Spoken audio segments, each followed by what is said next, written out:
옆에 분들하고 인사합시다. 평안하셨습니까? 잘 오셨습니다. 주 이름으로 환영합니다. 네.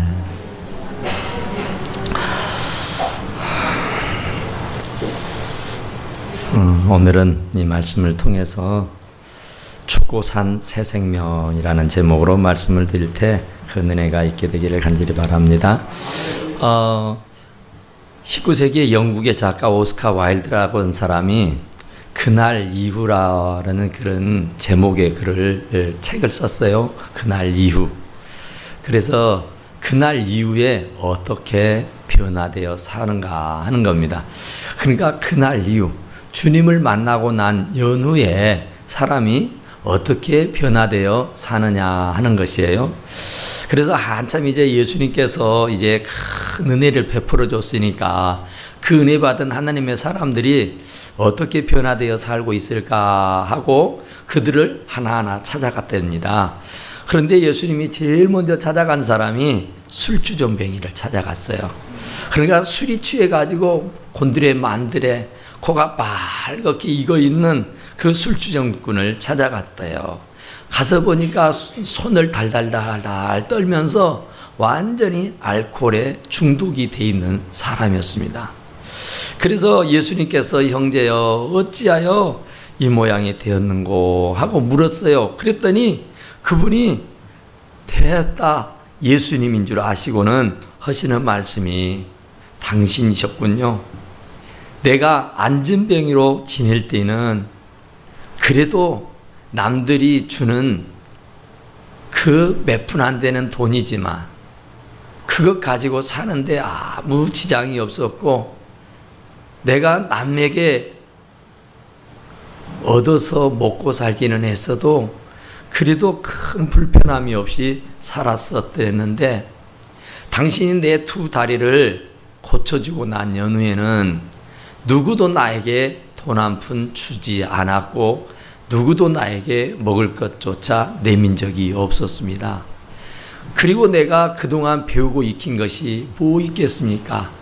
내 가진 기술도 없고 내 가진 아무것도 없기에 주님이 내 두 다리를 멀쩡하게 고쳐주셔서 감사하기는 하지만 내가 이 두 다리를 가지고 아무것도 할 수가 없어서 나는 이렇게 매일같이 술독에 빠져 살고 있습니다. 그랬다는 거예요.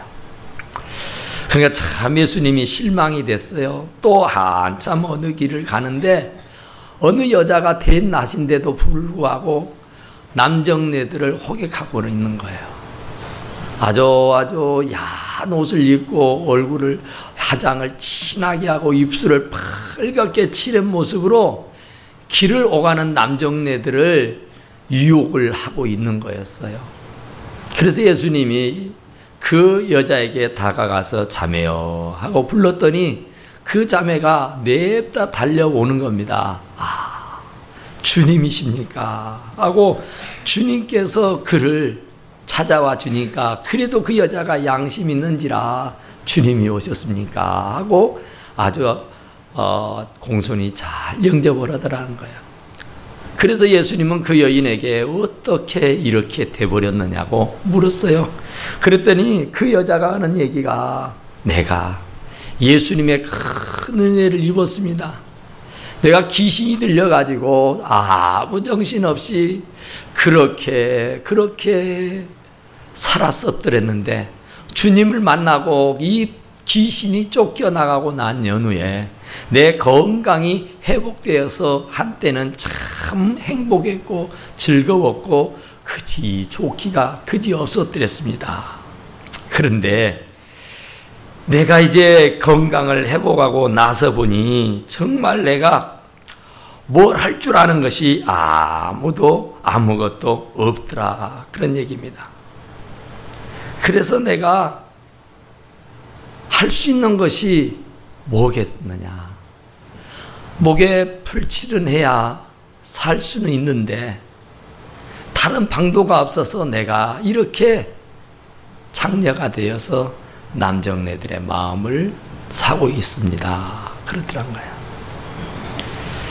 참 예수님이 너무너무 안타까워서 또 한참을 가십니다.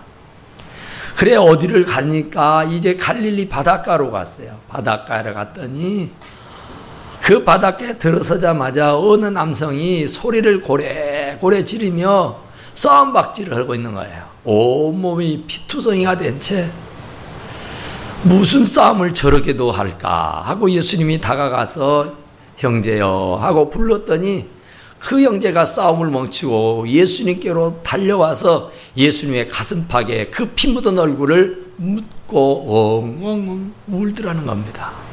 형제여 어쩌다가 이 꼴이 됐느냐고 물었더니 예수님 말씀도 마십시오. 내가 예수님 앞에 큰 은혜를 입어서 그 예전에 내가 소경일 때는 눈이 깜깜했을 때는 차라리 아무것도 보지 않아서 참 좋았었더랬는데 이 두 눈을 뜨고 보니 세상이 너무나도 악독하고 너무나도 비양심적이요 비도덕적이요 비윤리적이요 비신앙적으로 사는 것을 보니 우라통이 터져서 혼자서 어떻게 할 수가 없어서 사람들 보고 그러지 말라고 그러면 안 된다고 그렇게 살면 되지 않는다고 나무라고 책망을 했더니 날 보고 미쳤다고 이렇게 개처럼 나를 두드려 펴치고 받고 하는 중에 있습니다 하고 얘기를 하더란 거예요. 그러니까 하나님의 은혜를 참 무지하게 받았는데 말로 할 수 없을 만큼의 큰 은혜를 받았는데 그 은혜를 잘 간직하고 유지하고 살아야 되는데 그 순간만 그 은혜를 받고 그 이후에 다 잊어버리고 다 없어져 버리고 말더라 그런 얘기예요. 그러니까 우리는 정말로 주님을 만나서 은혜를 입은 사람들입니다. 처음 예수님 만났을 때에 처음 예수 믿기로 작정하고 주님 전에 나왔을 때의 그 감격을 우리는 주님 나라 갈 때까지 절대로 잊어서는 아니 되는 줄로 믿습니다. 우여곡절이 있습니다. 사건이 있고 사고가 있고 문제가 있습니다. 그럴지라도 그때 나를 구원해 주신 그 은혜를 생각하면서 굳굳하게 잘 이기고 견디고 나아가시기를 간절히 축원합니다. 오늘 이 본문의 말씀이 그 얘기입니다. 하나님의 은혜를 헛되이 받지 말아라. 하나님의 은혜를 깊이 깨닫고 그 은혜에 보답하며 살아라고 말씀하고 계시는 줄로 믿습니다. 오늘 이 6장 1절 2절에 있는 말씀 보면은 그런즉 우리가 무슨 말하리요? 은혜를 더하게 하려고 죄에 거하겠느냐? 그러니까 우리가 뭔 죄를 지어도 어떤 크고 작은 죄를 지었다 할지라도 하나님에 나아가서 자백하기만 하면은 하나님은 의로우시고 미쁘시게 우리들의 모든 죄를 다 사해 주시는 줄로 믿습니다. 그러니까 하나님의 은혜가 너무너무 커요. 우리가 지은 죄는 1이라고 하면은 하나님의 은혜는 10이고 우리가 짓는 죄가 100이라면 하나님의 은혜는 만이고 우리들이 짓는 죄가 만이라면 하나님의 은혜는 억만금이다 그 말이요. 그러니까 어떠한 죄를 지었어도 하나님의 은혜로 다 덮어버리고 감싸버릴 수 있게 되는 줄로 믿습니다. 그러니 우리가 뭔 죄를 지어도 하나님 앞에 자백하기만 하면 의로우시고 미쁘신 주님이 다 용서해 주실 테니까 걱정하지 말고 살아라. 그리고 뭔 죄를 지어도 상관없다. 하나님 앞에 나가서 자백하면 하나님의 은혜가 나를 덮어줄 텐데 무슨 걱정이냐 그런 얘기예요. 그런데 사도 바울은 은혜를 더하게 하려고 죄를 짓겠냐? 은혜를 더하기 위해서 죄를 지으면 죄보다 더 큰 은혜가 나를 덮으니 이 얼마나 좋냐? 그러니까 그것을 체험하기 위해서라도 죄를 지어야 되지 않겠느냐 그런 얘기예요. 그랬더니 바로 사도 바울은 곧 대답하기를 그럴 수 없느니라. 그럴 수 없다는 거예요. 은혜를 더하기 위해서 죄를 지을 수가 없다는 거예요. 왜요? 죄에 대해서는 죽었기 때문이다 그 말이에요. 죽은 사람은 말하지 없어요. 말이 없어요. 공중묘지에 가서 수백 수만의 그 묘지가 있지만은 아무런 소리가 없습니다. 적막함만 흐른다 그런 말이에요. 우스갯소리로 이 여름 무더위에 올해 참 더웠잖아요. 너무너무 도와서 정말 정신이 나갈 정도로 도왔잖아요. 감당키 어려울 정도로. 어떤 사람이 공동묘지를 이렇게 지나가는데 공동묘지에서 야 더워서 사람 죽겠대 했대요. 그러니까 그 옆에 있던 무덤에서 하는 소리가 야 임마 너 죽었어 그랬더라요. 죽은 놈이 뭔 말이 많냐는 거예요. 죄에 대해서 죽어버렸어. 그러니까 죄는 어떤 모양이라도 우리는 지어서는 아니 되는 줄로 믿습니다. 은혜야 높아지고요. 은혜야 임합니다. 그렇다고 해서 죄를 지어야 되느냐 그 말이야. 왜? 죄를 지으면 그 죄값을 누가 받아요? 주님이 받는단 말이에요. 주님이 머리에 가시관을 씻은 이유가 내가 머리로 생각으로 지은 죄가 있기에 주님이 내 대신 머리에 가시관을 쓰신 거예요. 주님이 양손에 못을 박는 것은 내가 이 손을 가지고 하나님의 영광을 위해 살지 아니하고 온갖 죄를 범했기 때문에 주님이 내 죄 때문에 내가 손으로 짓는 그 죄악 때문에 주님이 십자가에 달릴 때 못을 박아 버렸는 줄로 믿습니다. 그리고 주님이 십자가에 달려 이 양발에 못을 박히게 된 것은 우리가 세상에 나가서 자행자재하면서 이곳저곳 다니면서 범죄한 것들이 있어서 주님이 그 못을 발에 박히게 되는 줄로 믿습니다. 우리가 가슴으로 짓는 죄, 마음으로 짓는 죄가 얼마나 크고 많은지 그것 때문에 주님이 십자가에 달려 죽어가시면서 옆구리에 창에 찔려 물과 피를 다 흘려주신 줄로 믿으시기 바랍니다. 이런 모든 것들이 곧 나의 죄 때문이고 나의 허물 때문이고 나의 모든 죄악 때문에 주님이 그렇게 되신 줄로 믿으시기 바랍니다. 그런즉 우리는 그리스도 안에서 새로운 피조물이라. 우리가 죄에 대해서는 죽어버렸다 그러잖아요. 장사 지내버렸다 그러죠. 이 본문에 보니까 죽어버려서 장사를 지냈단 말입니다. 장사를 지내기까지는 3일장을 하고 5일장을 하고 더 오래도 뭐 기다리기도 합니다. 3일장하고 5일장을 하는 이유가 혹시라도 살아날 수 있을까 해서라 그래요. 그런데 살아나지 않습니다. 한번 죽어버리면 그건 장사 지내는 것이고 장사를 지내면 그것으로 모든 인연이 끝나버리게 되는 줄로 믿습니다. 그런데 죽어서 장사를 지내버렸는데 그 죄악, 그 죄를 틀어잡고 살고 있다면 안 되잖아요. 어떤 부부가 참 사랑했어요. 얼마나 사랑하고 인고 부부처럼 아름답게 가정생활, 부부생활을 했는지 알 수 없어요. 그런데 그 남편이 불행하게 사고로 죽어버립니다. 그 아내가 그 남편이 죽은 것이 너무너무 아쉽고 마음이 아파서 그를 장사를 지내지 못하고 그를 자기 남편의 서재실에 모셨어요. 냄새나죠. 그런데도 그는 그 서재실에 유리관을 하나 준비해서 그 남편을 고이 모시고 아침 저녁으로 문안 인사하면서 여보 나 시장 갔다 올게. 여보 나 시장 갔다 왔어. 여보 나 밥 먹을 거니 당신도 한술 뜨라고 하면서 얼마나 다정다감하는지 정말로 옆에 살아있는 사람을 두고 하는 말처럼 항상 주고받고 하면서 그렇게 정감 있게 살았어요. 그런데 그 아내가 참 너무 허전하잖아요. 너무 아프잖아요. 너무 괴롭잖아요. 그래서 시간을 내서 해외여행을 갔다 합니다. 구라파로 해외여행을 갔는데 잠시라도 남편을 잊어버리고 잠시라도 그 고통과 아픔을 다 잊어버린 채 즐거운 여행을 했어요. 여행을 하다가 외국인 남자하고 눈이 맞았어요. 이야, 외국인 남자가 얼마나 매너가 좋습니까? 천하에 자기 남편만큼 매너 좋은 사람이 세상에 없는 줄 알았는데 이 남자는요 한술 더 떠서 얼마나 친절하고 얼마나 매너가 좋은지 뿅 하고 갔다는 거야.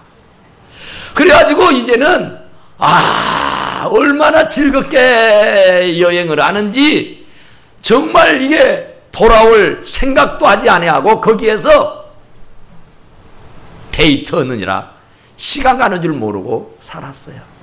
결국은 서로 마음에 딱 들어서 얼마 가지 않아서 결혼을 하고 말았습니다. 참 행복했죠. 얼마나 행복하겠어요. 얼마나 즐겁겠어요. 얼마나 좋았겠어요. 그래서 이제 고향 고국으로 돌아왔습니다. 고향 고국으로 돌아와서 빼꼼하고 문을 열고 그 아내가 제일 먼저 어디로 달려갈게요? 네? 어디로 갔겠어요? 그렇죠. 잠들어 있는 시체.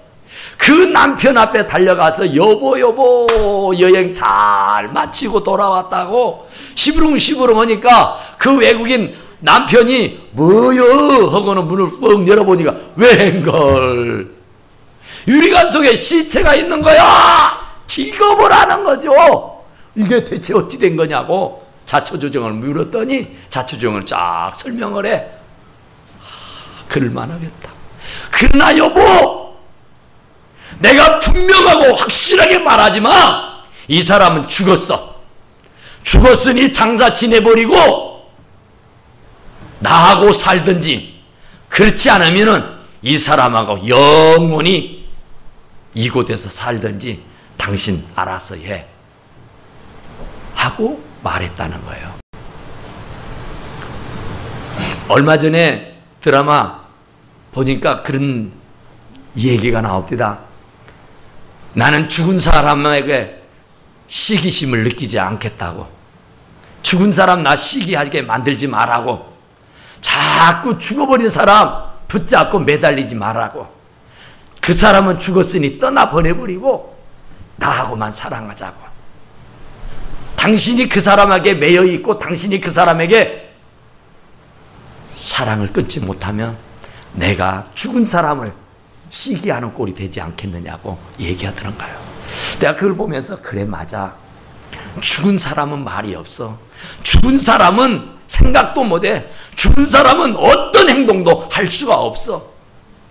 그런데 죄에 대해서 죽어버린 우리가 아직도 죄 가운데 살고 있다면 그건 되겠느냐 그 말이에요. 생각이 죄고 행동이 죄고 마음이 죄요. 살 속에 피 속에 생각 속에 몸 속에 죄덩어리가 있다고 하면은 이거는 아니 될 일이다 그런 말이에요. 그러니까 죄는 어떠한 모양이라도 다 버려야 하는 줄로 믿습니다.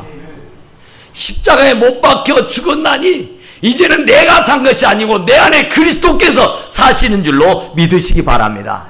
나는 이미 주님이 십자가에 달려 죽으실 때에 인간 서현종이는 다 못 박아 죽어버렸는 줄로 믿으시기 바랍니다. 지금 내가 사는 것은 내가 사는 것이 아니고 내 안에 그리스도께서 사시는 것인 줄로 믿습니다. 그리스도는 의인이요, 그리스도는 죄 없으신 분이요, 그리스도는 정말로 정결하고 순결하고 깨끗하고 거룩하신 분인 줄로 믿으시기 바랍니다. 그분이 사는 것처럼 살아야 되고 그분이 말하는 것처럼 말해야 되고 그분이 행동하는 것처럼 해야만 하는 줄로 믿습니다. 무릇 그리스도 예수와 합하여 세례를 받았은지. 우리는 그리스도와 합하여 세례를 받았어요. 세례는 뭡니까? 물에 침례, 물속에 빠지는 거 아니에요? 물로 다 씻음 받았다는 얘기 아닙니까? 이제는 주인을 바꾸는 겁니다. 이전에는 원수 마귀가 내 주인이 되어서 나를 죄 가운데로 질질질질 끌고 다녔다가 하면은 이제는 세례를 받은 사람은 하나님이 나의 주인이요, 하나님이 나를 성령에 충만한 것으로 은혜의 보좌로 데려가고 계시는 줄로 믿으시기 바랍니다. 그러니까 세례를 받은 사람이 지금도 죄악에 끌려다니고 있다면 그건 심각한 문제라고요. 적어도 세례를 받은 사람은 죄악에 끌려다니는 것이 아니라 성령 하나님의 이끌리심을 받으셔야 하는 줄로 믿으시기 바랍니다. 세례를 받으면 우리는 그의 죽으심과 함께 죽었다는 거예요. 그가 죽을 때 내가 죽었고 세례를 받았다 하는 것은 그분이 사흘 만에 다시 살아난 것처럼 우리는 물과 성령으로 거듭나 살게 된 줄로 믿으시기 바랍니다. 그러니까 우리는 죄에 대해서는 장사되었나니 그러죠. 그러므로 우리가 그의 죽으심과 아파여 세례를 받음으로 그와 함께 장사되었나니, 장사되었단 말입니다. 십자가에 못 박혀 죽었단 말입니다. 무덤에 묻혀버렸단 말입니다. 그랬는데 무엇 말이 그래 많습니까? 죽어버렸단 말입니다. 나는 웬 그렇게 욕심이 많습니까? 나는 죽었단 말입니다. 십자가에. 그런데 왜 그렇게 돈을 우상처럼 받들었냐고요. 죽은 사람이 돈이 필요합니까? 죽은 사람이 욕심부려 뭘 합니까? 죽은 사람이 그렇게 잔소리해서 못해 쓰겠어요. 죽은 사람은 일체의 말이 없어요. 일체의 욕심이 없는 줄로 믿으시기 바랍니다. 그러니까 나는 십자가에 못 박혀 죽어버렸다니까요. 주님이 장사 지낼 때에 나도 함께 더불어 장사 지내버렸는 줄로 믿으시기 바랍니다. 이는 아버지의 영광으로 말미암아 그리스도를 죽은 자 가운데서 살림신과 같이 우리 또한 새 생명 가운데 행하게 하려 하심이라. 그러니까 세례를 받았으면 죄에 대해서는 완전히 죽어버리고 이제 그리스도 예수 안에서 새로운 피조물로 거듭나게 해서 새 생명으로 살게 해주신 줄로 믿습니다. 그래서 우리는 거듭났다 그래요. 거듭났다. 2번 태어난 것이다 그 말이에요. 물과 성령으로 거듭나지 아니하면 하나님의 나라에 갈 수 없다고 말씀해 주셨는 줄로 믿으시기 바랍니다. 그러니까 우리는 이유가 없어요. 이미 죽어버린 사람이 죽지 않은 사람처럼 욕심부리고 있다면 그 사람은요 하나님 나라 못 갑니다. 적어도 그렇겠지 않겠어요? 죽은 사람이 가는 거예요. 하나님 나라. 죄에 대해서 철저하게 죽어버린 사람, 죄는 어떤 모양이라도 다 버리는 사람, 하나님의 사람들이 천국 가서 영생을 얻게 되는 줄로 믿으시기 바랍니다. 그런데 아직도 죄 가운데서 생각하는 것마다, 말하는 것마다, 행동하는 것마다 전부 다 죄가 막 나온다면 되겠어요? 죽어버린 송장, 죽어버린 시체를 들썩들썩하면은 거기서 악취가 풍겨 나오고 거기에서 온갖 구더기가 막 기어 나오잖아요. 죽어버린 내가 다시 욕심이 살아난다? 이건 구더기예요. 죽어버린 내가 돈에 대한 애착을 갖는다? 이건 구더기예요. 이건 더러운 냄새요. 숨 쉴 수가 없는 악취요. 그런데 지금도 돈이라면 속된 말로 환장해 갖고 있으면 되겠어요? 우리가 세상을 살면서 무엇을 먹을까, 무엇을 마실까, 몸을 위해서 무엇을 입을까 염려하지 말라 그러잖아요. 너희는 먼저 그 나라와 그를 구하라. 그리하면 이 모든 것을 너에게 주겠다고 약속하셨습니다. 부족함이 없도록 무엇을 먹을까, 무엇을 마실까, 몸을 위해서 무엇을 입을까 염려하지 않도록 하나님께서 주신다고 약속해 주셨는 줄로 믿습니다. 그러니까 우리는 죽어버렸으니까 죽은 사람으로 살고 성령으로, 물과 성령으로 거듭나서 새 사람 돼서 하나님 나라에 이끌리심을 받고 살아갈 수 있게 되기를 간절히 축원합니다. 그러니까 죽어버렸는데 왜 그렇게 말이 많습니까? 죽어버렸는데 왜 그리 욕심이 많습니까? 죽어버린 사람은 말도 없고 생각도 없고 어떠한 행동도 할 수가 없는 줄로 믿으시기 바랍니다. 그러니까 죄에 대한 충동도 느껴서는 안 돼요. 죽어버렸는데 아무리 더워도 산 사람은 덥다고 부채질하고 산 사람은 에어컨을 틀고 선풍기를 틀고 샤워를 하고 난리를 쳐버리지만 죽은 사람은 아무리 더워도 덥다고 말하지 못해. 죽어버린 사람은 아무리 더워도 부채질 한번 할 수가 없단 말입니다. 왜요? 죽어버려서 그렇다 그런 말입니다. 그러니까 우리는 죽었습니다. 옛사람 나는 십자가에 못 박아 죽어버렸어요. 그 옛사람이 다시 살아나서 옛날 그 고집, 옛날 그 방법, 옛날 그 생각, 그 옛날 그 마음을 가지고 산다면 그 사람은요 하나님 나라 포기한 겁니다. 물과 성령으로 거듭나지 않으면, 2번 나지 않으면 그 사람 천국 갈 수 없다고 말했어요. 그러니까 우리가 적어도 세례를 받았다면 정말로 주님 십자가에 못 박혀 죽으실 때에 나의 모든 죄짐과 함께 더불어 장사를 지냈다고 하시면 이제는 주님과 더불어 함께 사실 수 있게 되기를 간절히 축원합니다. 그러니까 우리가 아담을 따라 사느냐, 우리 주 예수 그리스도를 따라 사느냐, 이것이 관건이잖아요. 아직도 옛사람에 매여 있는 사람은 아담의 줄에 있는 사람이고 아담의 말을 따르는 사람이에요. 그러나 성령의 이끌리심을 받는 사람은 성령이 하시는 말씀을 잘 귀담아 듣고 성령 하나님과 연합하여 살게 되는 줄로 믿습니다. 옛날에 김익두 목사님이라는 분이 계셨어요. 그분은 원래 양반 집안에 아주 공부를 하는 샌님이었습니다. 근데 그가 과거를 보러 가가지고 과거에 낙방을 해요. 그래서 나는 공부에 인연이 없는갑다 하고 포기를 하고 장사를 하기 시작합니다. 장사를 해서 돈을 많이 벌려고 그랬는데 장사가 통되지 않아요. 장사하는 것마다 다 망해 먹어버리고 말았습니다. 그러다 보니까 이제 시리에 빠지기 시작했어요. 날마다 술로 세월을 보내기 시작했어요. 주변에 건달들과 사귀면서 깡패 노릇을 하기 시작했어요.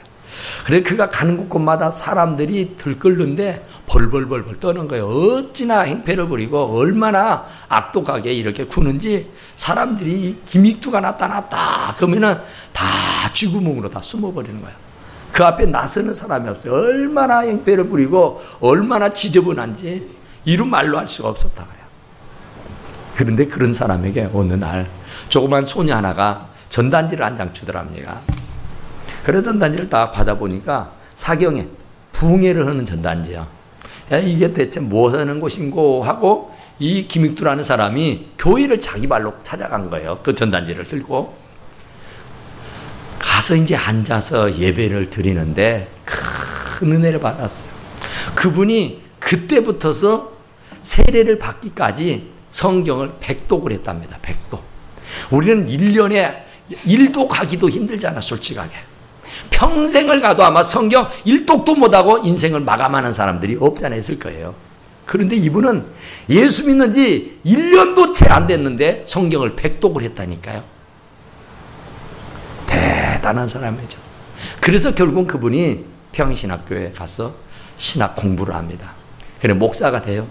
목사가 됐는데 유교동란이 일어나가지고 결국은 이 공산당들에게 총에 맞아서 순교를 당하고 맙니다. 그런데 그분이 세례를 받을 때에 어떤 일이 있었느냐 하면은 이제 오늘 세례 받는다 그러면은 그분은 오늘부로 해서요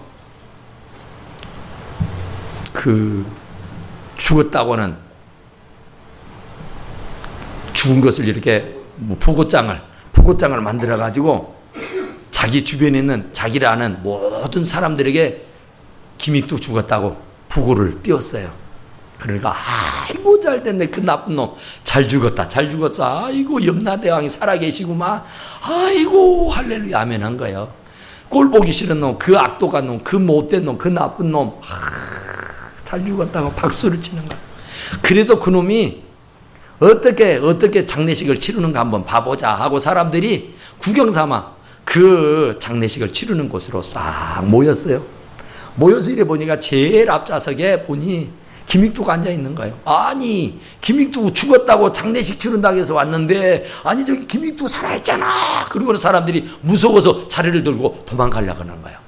그때 김익두가 그 목사님이 딱 일어나서 여러분 이 김익두 여러분들의 행패 부리고 여러분들이 나쁘게 했던 김익두는 이미 십자가에 못 박아 죽어버렸습니다. 여기 있는 김익두는 이제 예수님을 나의 구주로 모시고 섬기는 새 사람, 새 생명 김익두입니다. 내가 이제 이렇게 새 사람이 된 것은 예수 그리스도의 은혜입니다. 여러분들도 나처럼 예수 믿어서 새 사람 되세요.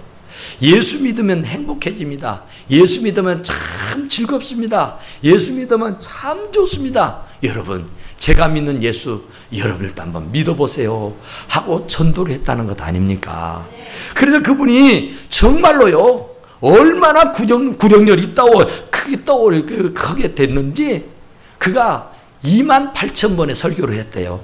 그리고 그분이 그 죽기 전까지 전국 방방곡곡을 다니면서 부흥회를 776번을 부흥회를 인도를 했답니다. 교회를 150개를 개척을 했대요. 그런 도적놈, 그런 깡패, 그런 못된 남봉꾼이 변화가 되니까 하나님의 신실한 종이 됐다, 그런 말이에요. 사도 바울이 그 못된 사람이 예수님께 붙들려서 새 사람 되었던 것처럼 저와 여러분을 또 주님께 붙들려서 새 사람, 새 생명 되어 살아가실 수 있기를 간절히 축원합니다. 기도하십시다.